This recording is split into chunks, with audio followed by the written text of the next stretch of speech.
Welcome to Real Deep Understanding, where we explore books that help us grow, improve our relationships, and navigate life more effectively. Today, we're breaking down How to Win Friends and Influence People by Dale Carnegie, one of the most timeless books on human interaction and influence. This book isn't about manipulation or tricks, it's about understanding people, treating them well, and building real connections. Carnegie lays out simple yet powerful principles that can help you become more likable, persuasive, and respected in both personal and professional life. If you've ever wanted to make more friends, become more influential, or simply communicate better, this book is for you. Let's break down the key lessons in how to win friends and influence people and see how they can transform the way you interact with others. Chapter 1. The Power of Appreciation and Avoiding Criticism. Carnegie starts by addressing one of the biggest mistakes people make in relationships: criticizing others. Most of us instinctively point out when someone is wrong, thinking it will help them improve. But in reality, criticism rarely leads to change. Instead, it causes resentment, embarrassment, and defensiveness. People don't like being told they're wrong. They want to feel valued and appreciated. When we criticize, even if we mean well, it often backfires because people become defensive instead of receptive. Carnegie gives examples of great leaders who avoided criticism and instead used encouragement and appreciation to bring out the best in people. A better approach than criticism is to find something positive to appreciate in others. Even small compliments can make people feel seen and valued. When someone feels good around you, they naturally like and respect you more. Instead of pointing out mistakes, recognize their efforts and encourage them to improve.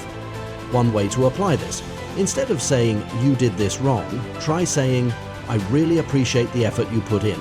I think if we try it this way, it might be even better." This simple shift in wording makes people feel supported rather than attacked. At its core, this chapter reminds us that people respond better to positive reinforcement than negative feedback. The more we appreciate others, the more they will want to work with us, listen to us, and be around us. Chapter 2. The Secret to Being Liked.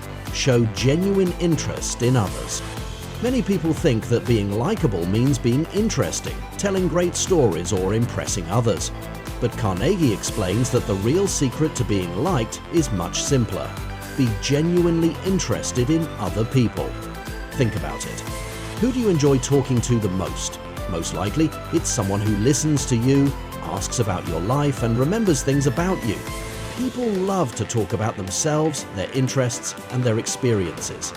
When you show interest in them, they naturally associate you with positive feelings. This means ask people about themselves and listen attentively. Remember small details they share with you and bring them up later. Encourage them to share more by asking follow-up questions. For example, instead of talking about yourself at a party, ask the other person about their hobbies, their family, or their recent experiences. Instead of responding with, "That happened to me too, let me tell you about it," try saying, "That's really interesting. How did that happen?"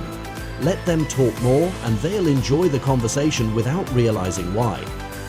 Carnegie emphasizes that this must be genuine. If you fake interest, people will sense it. The goal is to actually care about others, not just use this as a tactic. When you truly listen and engage, people feel valued and, as a result, they will like and remember you. Chapter 3. The Power of Remembering Names. One of the simplest yet most powerful ways to make people feel special is to remember their name and use it often. Carnegie says, "A person's name is the sweetest sound to them in any language." Most people forget names almost immediately after being introduced. This is because they don't make an effort to remember. But when you do remember and use someone's name in conversation, it shows that they are important to you. A few techniques to remember names. Repeat it right after they say it. "Nice to meet you, John." Associate it with an image or a characteristic. If someone's name is Lily, imagine a flower. Write it down after the conversation. This reinforces it in your memory. When you use someone's name in conversation, they instinctively feel more connected to you.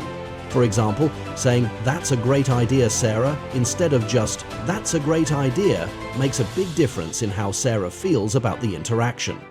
Remembering and using names is a small effort that creates a huge impact in how people perceive and remember you. Chapter 4. Win people over by talking about what interests them. Carnegie teaches that people are most engaged when talking about their own interests. If you want to build rapport quickly, focus the conversation on what the other person enjoys. Most of the time, we instinctively talk about what interests us, but the best way to win someone over is to talk about what excites them. This could be their favorite sports team, their career, their kids, or a hobby they love.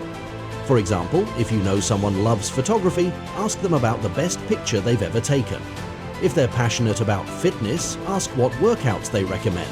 When you do this, the conversation flows easily and the person leaves feeling good about the interaction.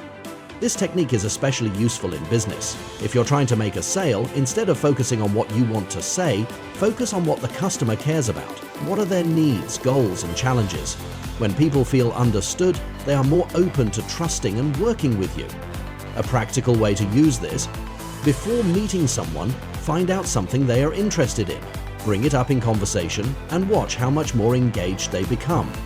Chapter 5. Avoid arguments and show respect for other opinions. Carnegie explains that arguments rarely change people's minds. In fact, they usually make people more defensive and stubborn. Instead of proving someone wrong, the better approach is to listen, respect their perspective, and gently guide the conversation. If someone has a different opinion, avoid saying, "You're wrong." Instead, say something like, "That's an interesting perspective. Can you tell me more?" By doing this, you create a space where they feel heard rather than attacked. When people feel respected, they are much more likely to consider another viewpoint, but when they feel challenged or embarrassed, they will dig in deeper and refuse to change. A good rule to follow: ask yourself, do I want to win this argument, or do I want to win this person? Chapter 6. Make people feel important and respected. People want to feel important. Carnegie teaches that one of the best ways to build strong relationships is to make others feel valued. This doesn't mean flattery. It means sincerely recognizing people's strengths, efforts, and contributions. Small things like thanking someone for their work, asking for their opinion, or giving a compliment can make a huge difference. For example, instead of just saying, "Thanks for helping me," say, "I really appreciate your help. You have a great way of solving problems." Instead of ignoring someone's input, say, "That's a great point, I hadn't thought of it that way." The more you make people feel respected and important, the more they will like, trust, and support you. Conclusion. Carnegie's book teaches us that people are driven by emotions, not logic. If you make people feel good about themselves, they will naturally be drawn to you. To summarize, avoid criticism and focus on appreciation. Show genuine interest in others. Remember and use people's names. Talk about what interests the other person. Avoid arguments and respect different opinions. Make people feel important and valued. Thank you for watching Real Deep Understanding. If this summary was helpful, subscribe for more deep dives into life-changing books. Hit the like button and comment which principle you will start using today. Remember, the best way to win friends and influence people is not by impressing them, but by making them feel valued. Start practicing these principles today.